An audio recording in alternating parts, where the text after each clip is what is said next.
Iran की राजधानी Tehran के पास एक इलाके में आए बर्फीले तूफान की वजह से 10 लोगों की मौत हो गई। पिछले कुछ दिनों से ईरान के कई शहरों में भारी बर्फबारी के साथ तेज हवाएं चल रही हैं। और इसी बर्फीले तूफान ने एक इलाके में 10 लोगों की जान ले ली। इसके अलावा कई लोग अब भी वहां लापता बताए गए, जिनकी तलाश की जा रही है। सामने आई एक तस्वीर में राहत और बचाव दल की टीम अपने काम में जुटी दिखी। इसी दौरान उन लोगों के शवों को भी हेलीकॉप्टर के जरिए वहां से निकाला गया जो बर्फ में दब गए थे। खबर है कि भारी बर्फबारी की वजह से कई सड़कें बंद हो गयी, जिससे लोगों की आवाजाही रुक गयी। पीएमसी बैंक घोटाले में संजय राउत की पत्नी वर्षा राउत को ईडी ने पूछताछ के लिए बुलाया है। वर्षा राउत से 29 दिसंबर को ईडी पूछताछ करेगा। वर्षा राउत को ईडी ने नोटिस भेजकर तीसरी बार बुलाया है। इससे पहले वर्षा राउत 2 बार स्वास्थ्य कारणों की वजह से ईडी के सामने पेश नहीं हो पाई थी। पीएमसी बैंक घोटाले में पत्नी वर्षा राउत को ईडी का नोटिस मिलने के बाद संजय राउत ने पलटवार किया। उन्होंने ट्वीट किया कि आ देखें जरा किसमें कितना है दम, जम के रखना कदम मेरे साथिया। उधर संजय राउत की पत्नी को ईडी के नोटिस पर सियासत भी शुरू हो गई। बीजेपी नेता राम कदम ने इसे कानूनी रूप से सही बताया तो कांग्रेस ने ईडी पर महाराष्ट्र की महाविकास आघाड़ी सरकार को परेशान करने का आरोप लगाया। महाराष्ट्र की सरकार पुलिस के द्वारा या अन्य अफसरों के द्वारा किस पर कार्रवाई करती है, किसी का रातों रात घर तोड़ देती है, किसी को गिरफ्तार करती है, तो वह पारदर्शी है।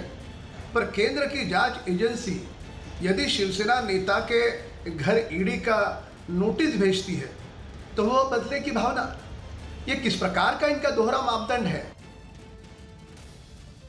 हमने जो अंदाज व्यक्त किया था अभी वो सही साबित हो रहा है। जोर शोर से महाराष्ट्र विकास आघाड़ी के सरकार के नेताओं के खिलाफ अभी ईडी की कार्रवाई शुरू हो गई है।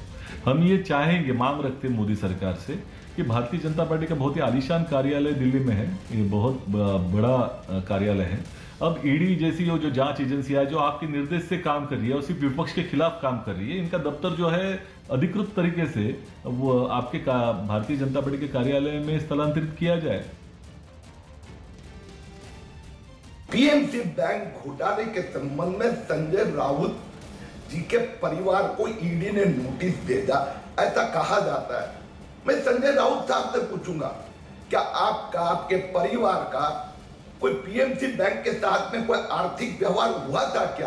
क्या आर्थिक व्यवहार हुआ था वो भी जनता के सामने रखे। क्या आपके पास से इस संबंध में पहले भी कोई जानकारी, कोई नोटिस आई थी क्या? यह बात भी जनता के सामने रखे। शिवसेना के मुखपत्र सामना में छपे एक लेख के बाद महाराष्ट्र में गठबंधन की महाविकास आघाड़ी सरकार के 2 सहयोगी दलों कांग्रेस और शिवसेना के बीच सियासी घमासान मचा हुआ है। सामना में छपे इस लेख में लिखा गया है कि यूपीए की हालत किसी एनजीओ की तरह हो गई है, लिहाजा यूपीए की कमान शरद पवार जैसे सक्षम नेता को सौंप देनी चाहिए। शरद पवार को यूपीए अध्यक्ष बनाने की वकालत पर कांग्रेस शिवसेना पर भड़क गई।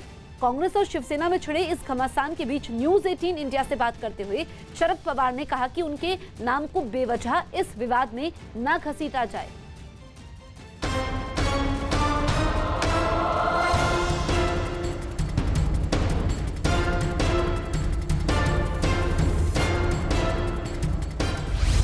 महाराष्ट्र में सियासी घमासान, कांग्रेस शिवसेना में छिड़ा संग्राम, शिवसेना का कांग्रेस पर वार, शिवसेना पर भड़की कांग्रेस। महाराष्ट्र में कांग्रेस और उसके सहयोगी दल शिवसेना में सियासी घमासान छिड़ गया है। ये पूरा विवाद शिवसेना के मुखपत्र सामना के एक लेख के बाद शुरू हुआ। दरअसल शिवसेना ने सोनिया गांधी की जगह शरद पवार को यूपीए की कमान सौंपने की सलाह देकर कांग्रेस में खलबली मचा दी। शिवसेना ने अपने मुखपत्र सामना में लिखा है कि कांग्रेस अब कमजोर हो गई है और कांग्रेस के साथ साथ विरोधी दल किसी राजनीतिक आंदोलन को धार नहीं दे पा रहे हैं। सामना में यूपीए की हालत एनजीओ से करते हुए लिखा गया कि यूपीए का नेतृत्व अब पवार जैसे सक्षम नेता को दिया जाना चाहिए।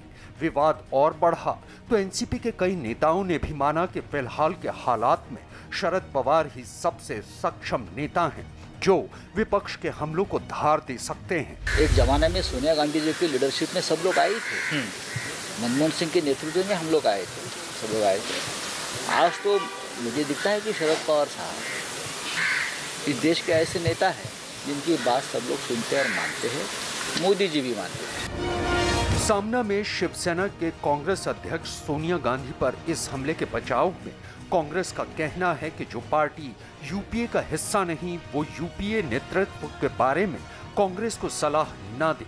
सोनिया जी का नेतृत्व सक्षम है। हमारी राष्ट्रीय अध्यक्ष श्रीमती सोनिया गांधी यूपीए के अध्यक्ष हैं और भली भांति काम है, चल रहा है।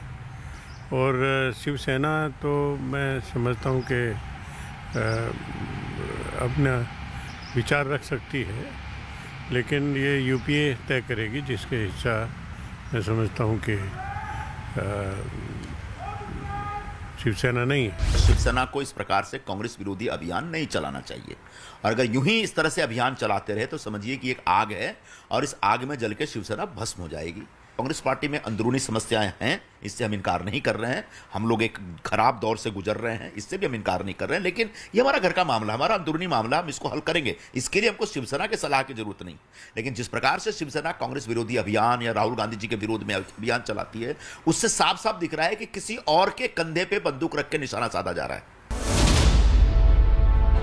कांग्रेस और शिवसेना के बीच छिड़े इस विवाद पर शिवसेना सांसद अरविंद सावंत का कहना है कि अपने लेख में संजय राउत ने शिवसेना की भी आलोचना की है और जब तक पूरा विपक्ष एकजुट नहीं होगा तब तक वो बीजेपी को नहीं हरा पाएगा। आज हम यहाँ महाविकास आघाड़ी बनाकर सरकार चला रहे हैं, तो ऐसे वक्त में एक उदाहरण देश के सामने आ रहा है कि सभी अगर इकट्ठे हो गए तो भारतीय जनता पार्टी को पराजित कर सकते हैं। और उस विचारधारा को लेकर संजय राउत साहब ने कहा कि यूपीए में अभी आप देखिए कि आज कांग्रेस के अध्यक्ष अभी तक तय नहीं हुए हैं। शिवसेना के मुखपत्र सामना में छपे इस लेख पर एनसीपी नेताओं का भी मानना है कि मौजूदा हालात में यूपीए बीजेपी की तुलना में कमजोर नजर आ रही है। मोदी जी के सामने कोई ताकत उभरनी हो तो उसका नेतृत्व अगर शरद पवार करें तो ये उचित लगता है। शरद पवार जी के पीछे सांसदों के संख्या नहीं है, उसके बावजूद भी उनका अपना वज़न, उनका अपना व्यक्तित्व काफ़ी मजबूत है। और अगर वो नेतृत्व संभाल लेते हैं यूपीए का या पूरे ऑपोजिशन के ग्रुप का, तो शायद ऑपोजिशन मजबूत हो सकती है। सामना के लेख के बाद शिवसेना और कांग्रेस में घमासान मचा हुआ है, लेकिन यूपीए और महाराष्ट्र में उसके सहयोगी शिवसेना के सियासी घमासान के बीच न्यूज़ 18 इंडिया संवाददाता नीरज कुमार से बात करते हुए शरद पवार ने साफ किया है कि यूपीए के अध्यक्ष पद में उनकी कोई दिलचस्पी नहीं है।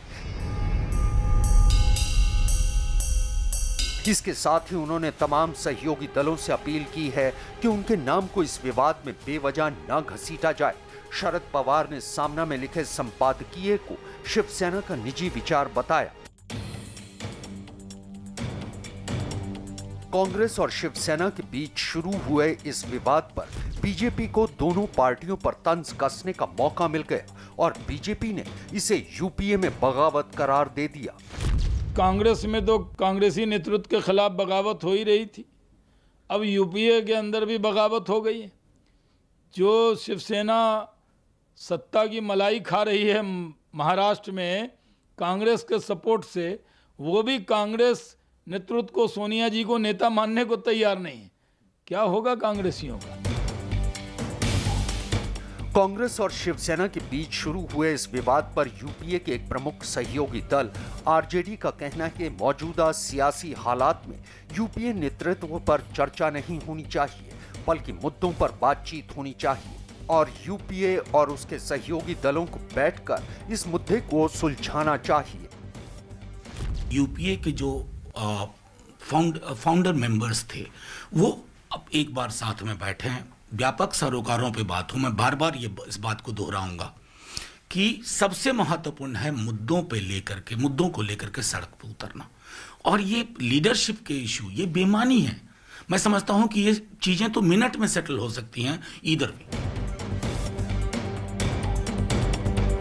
महाराष्ट्र के मौजूदा सियासी बवाल पर राजनीतिक विश्लेषकों का मानना है कि सामना में छपा लेख एक इशारा कर रहा है। शरद पवार के जरिए सोनिया गांधी पर निशाना साधकर शिवसेना एक तीर से दो निशाने लगाने की कोशिश कर रही है। उनका मानना है कि शिवसेना महाराष्ट्र सरकार में कांग्रेस की दखल अंदाजी कम करना चाहती है। इसके साथ साथ वो कांग्रेस पर निशाना साधकर उसे बैकफुट पर करना चाहती है। कांग्रेस और एनसीपी की आपसी कलह से शिवसेना को फायदा मिलेगा। अगर यूपीए में शरद पवार मजबूत होंगे तो शिवसेना को महाराष्ट्र में फायदा मिल सकता है।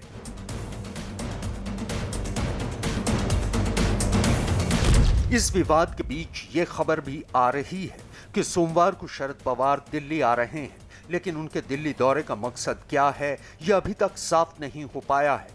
फिलहाल यूपीए में शामिल कांग्रेस और एनसीपी शिवसेना के साथ मिलकर एक कॉमन मिनिमम प्रोग्राम के तहत महाराष्ट्र में महाविकास आघाड़ी सरकार चला रही है। लेकिन महाराष्ट्र में शुरू हुए सियासी घमासान के बाद सूबे के सियासी समीकरण किस तरह बनते या बिगड़ते हैं, ये तो वक्त ही बताएगा। मध्य प्रदेश के दतिया से हैरान कर देने वाली एक तस्वीर सामने आई, जिसमें जेल में बंद हत्या का एक आरोपी अपने जन्मदिन का जश्न मनाता दिखाई दिया। इस वीडियो के वायरल हो जाने के बाद पूरे जिले में हड़कंप मच गया, क्योंकि जेल के अंदर हत्या की उस आरोपी ने एक नहीं बल्कि कई केक काटकर अपना जन्मदिन मनाया। तस्वीरों में दिखा कि केक काटने के दौरान उसके दोस्त उस पर लगातार फूलों की बारिश भी करते रहे। जेल के बाहर उसके कई दोस्त भी दिखाई दिए, जिन्होंने वहां जमकर मस्ती भी की। इसके बाद वो आरोपी अपने दोस्तों को केक खिलाता भी नजर आया।